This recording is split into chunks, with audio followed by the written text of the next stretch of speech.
नमस्कार. आत्ताची सर्वात मोठी बातमी. मनसे अध्यक्ष राज ठाकरे यांनी नरेंद्र मोदी यांच्या नेतृत्वावर विश्वास ठेवून महायुतीला यंदाच्या लोकसभेत बिनशर्त पाठिंबा दिला. राज ठाकरे भारतीय जनता पक्षासोबत आल्याने याचा चांगलाच फायदा भाजप आणि महायुतीला होईल, यात काही शंका नाही.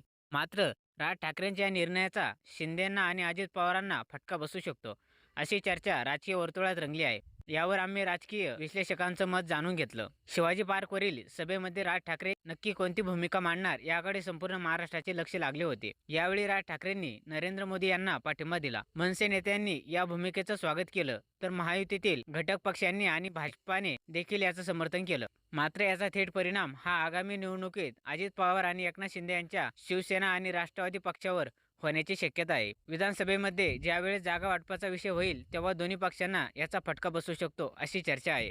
मनसेला 1.5 ते 2% मत मिळतात, ज्याचा फायदा लोकसभेत महायुतीला होईल. मात्र याचा फटका आगामी काळात शिंदे पवारांना बसेल असं वाटत नाही. तर दुसरीकडे ठाकरेंनी जर भाजपाच्या विरोधात प्रचार केला असता तर याचा फटका आताच्या लोकसभेमध्ये काही प्रमाणावर महायुतीला बसला असता. यामुळेच मनसेला महायुतीमध्ये सोबत घेतलं असावं, असं देखील ते म्हणाले.